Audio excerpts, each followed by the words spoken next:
aywa Cheikh Tidiane ma bàyyi la nga dalal gan gi. monsieur Mbaye ñu ngi lay nuyu. monsieur Guèye maanaam monsieur Mbaye Lamine Guèye nekk ni yéen a ngi xaarandi. facture ndox bi sax. non facture ndox yi sax moom am na lu mu ci war a wax Cheikh Tidiane laa daal ñuy tàmbali jotaay bi ak moom. non man kay non man sama problème rek la nañ ko dañ maa kiiwul woon dañ ma nan lañ koy waxeeti nattul woon ñu estimé ma ma da wax leen seen estimation bi baaxut justement monsieur Mbaye monsieur Guèye yéen a ngi xaarandi chef de l'État fële Touba. Je pense que demee dafa war a ñëw pour inauguration hôpital ba nga xam ne ña ngi ko fay amal mais déjà nu mu tuddati visite bi andi na coow. xalif bi yëkkati na kàddu est-ce que jàpp ngeen ni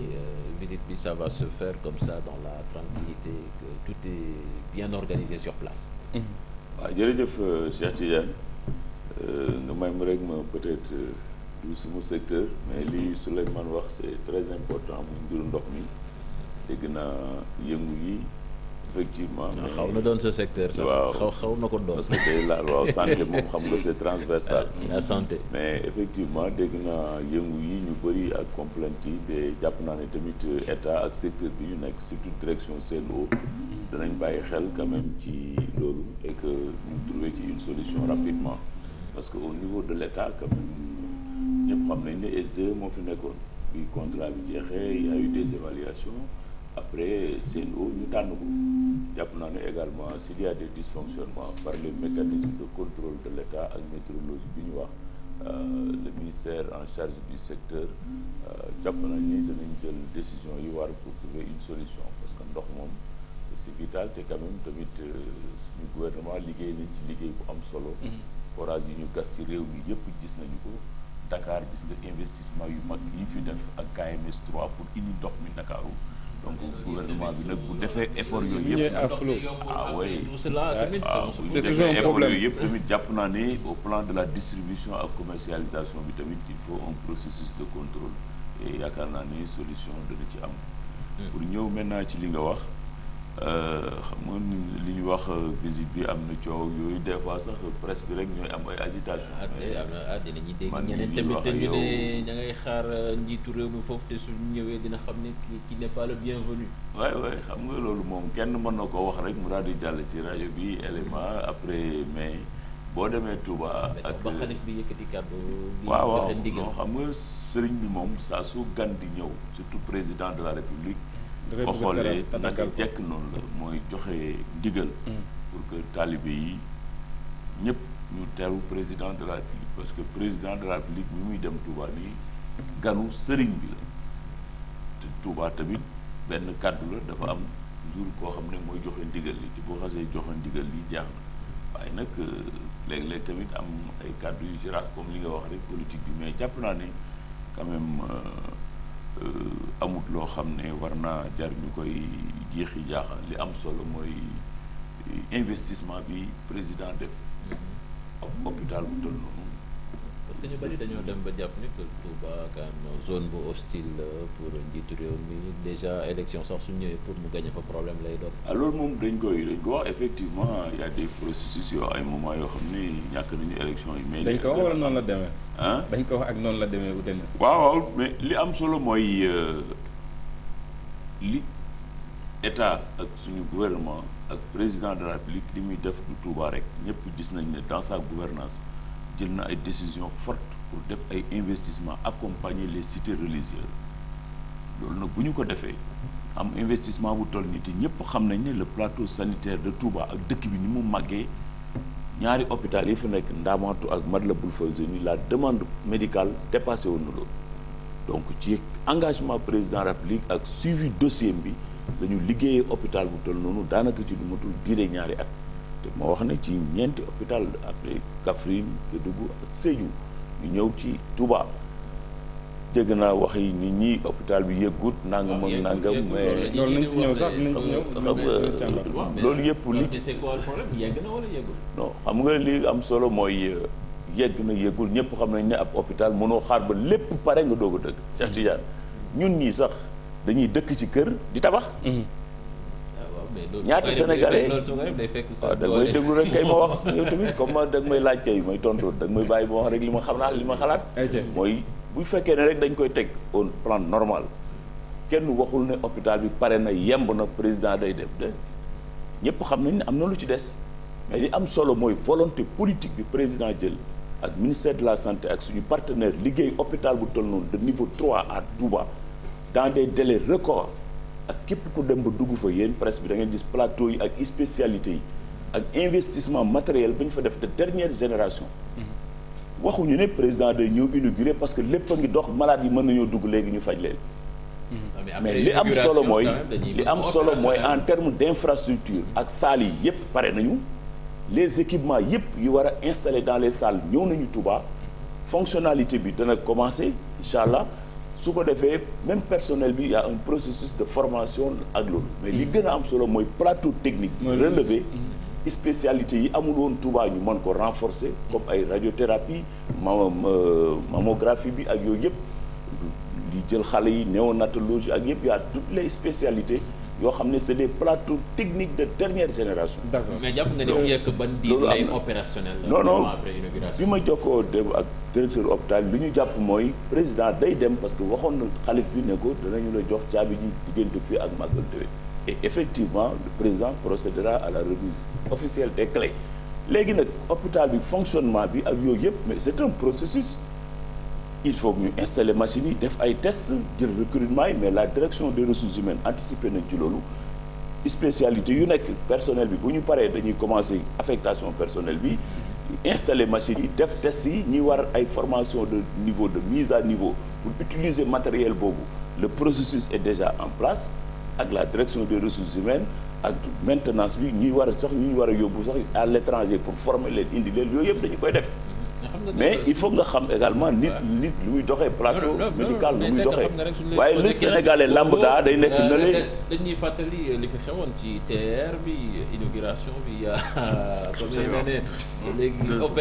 kañ la ñuy xaar mu opérationnel ñu ngi wax le 24 décembre loolu on pose la question inauguré nañu hôpitalu Kaffrine boo demee tey Kaffrine malade yaa ngi fay dugg ñu ngi leen di seetaan waa Kaffrine ñu ngi may déglu c'est vrai ou non voilà boo demee Kédougou tey président dem na fa inauguré 2 mois le même jour boo demee dans les semaines waa Kédougou ñu ngi may seetaan nit ñaa ñu ngi leen di faj à l'hôpital de Kédougou. moo tax nag ñu laaj c'est vrai sera la même chose donc avec hôpitalu Touba également ci weer yi di ñëw malade yi dinañ dem dugg ñu leen di faj. mais c'est ça la vérité jamono yi amul leneen lan moo ci des exactement comme def nañ li nga xam ne peut-être mooy nécessaire yi ñu war a njëkk def jamono yi lañ moo war a mën a des ba tax mu. li des rek mooy installation machine yi égale plateau technique bi pour que maintenant le personnel ñëw ñu démarrer. Et loolu également le directeur de l'hôpital il travaille parce que hôpital da am ay logement tous les docteurs am na ay professeurs lañu spécialités yi ils sont logés pour que permettre que ñoom ñu nekk dans de meilleures conditions pour mën a intervenir. D'accord. loolu mooy procédure ministère bi ak nit ñi mosuñu wax ne voilà hôpital bi pare na lépp yemb na président day dem suba malade yi commencé dugg. léegi mën nañu ko àpp ci combien de temps pour que mu opérationnel de manière. non li ñu wax daal mooy dans 2-3 mois. le temps que les machines soient installées ñu def ay tests ak yooyu yëpp su ko defee nag maintenant maladie yi commencé dox mais li am solo mooy au niveau de Touba am na yeneen hôpitaux Matlaboul Fawzeyni boo xam ne ba léegi mi ngi jël le personnel de santé de Touba ak malade yëpp ak spécialiste même ci biir Matlaboul Fawzeyni def nañ fa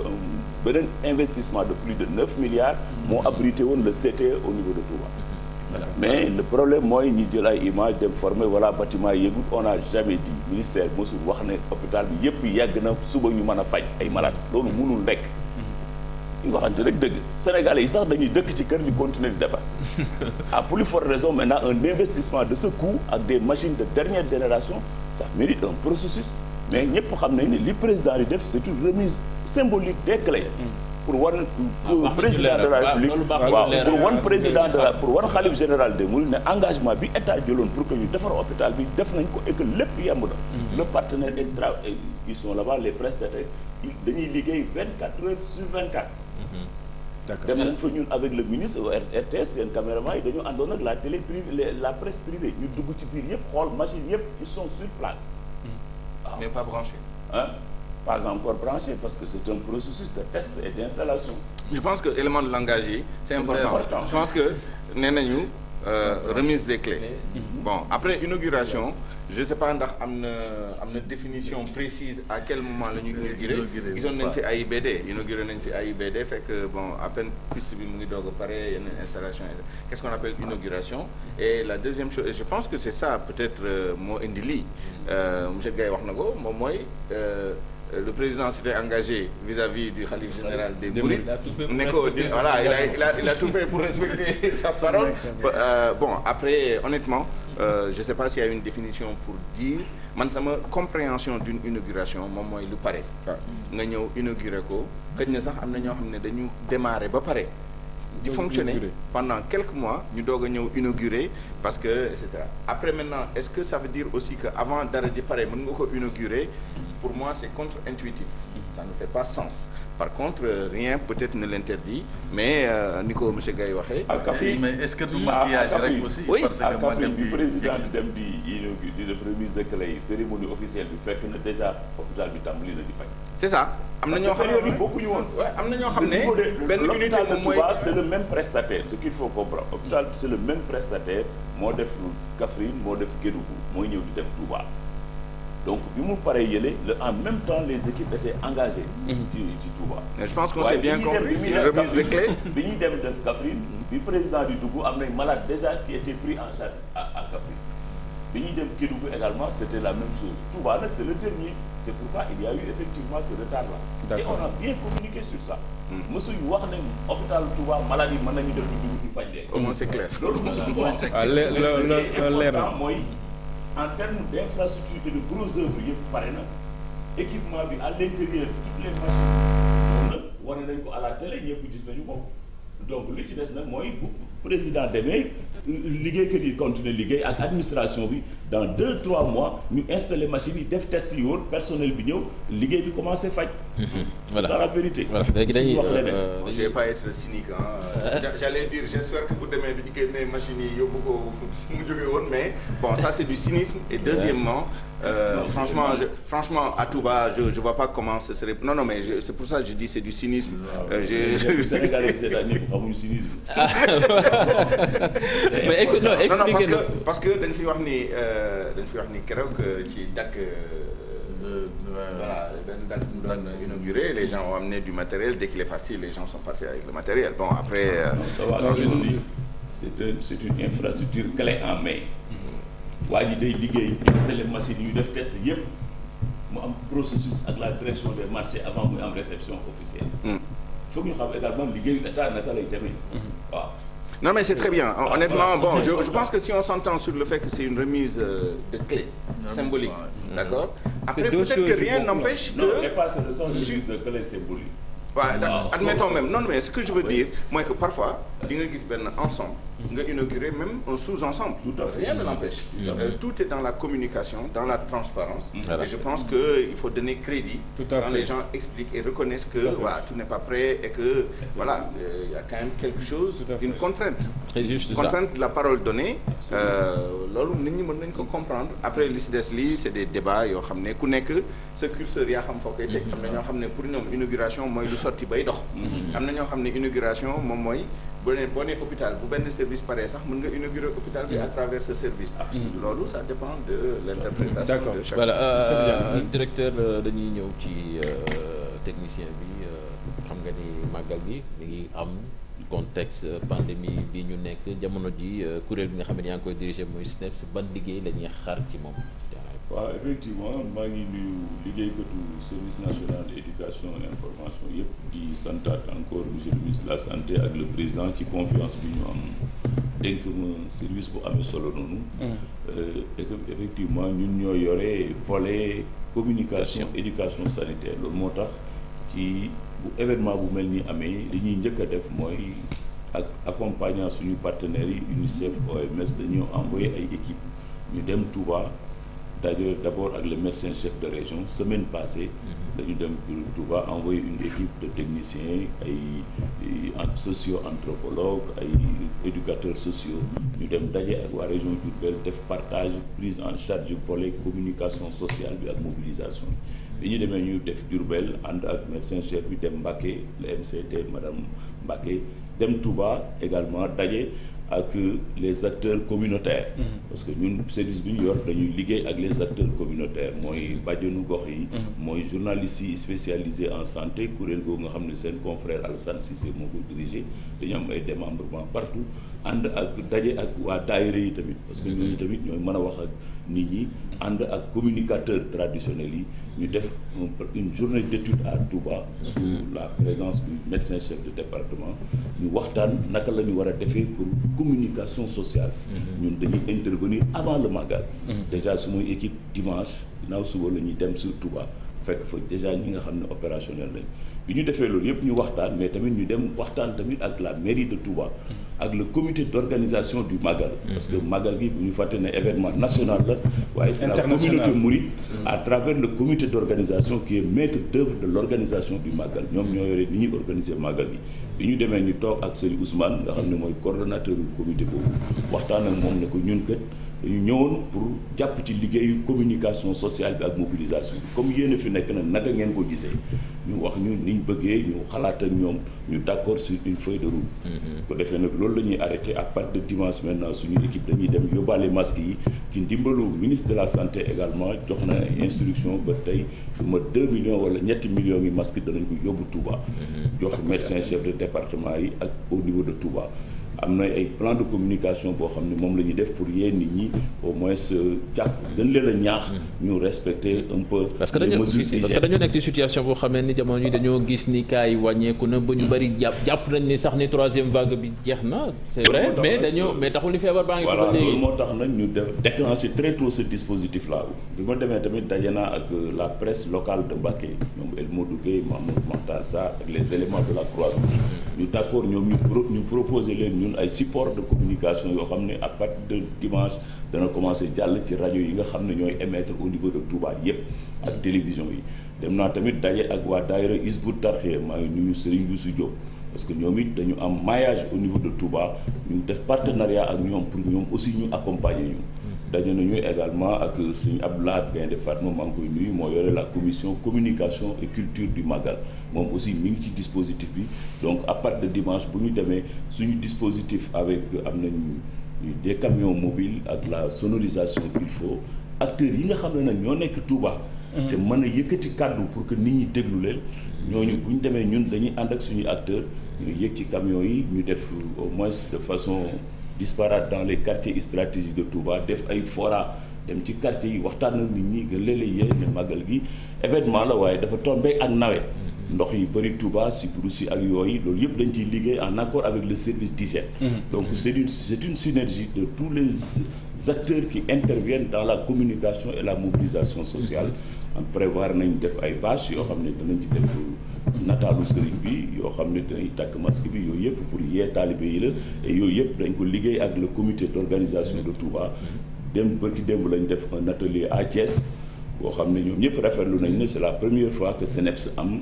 attitude boobu dem déglu leen mais ñu ñëw Thiès démb lañ def séminaire de 2 jours pour valider ak ñoom les supports de communication yi ñu war a def Touba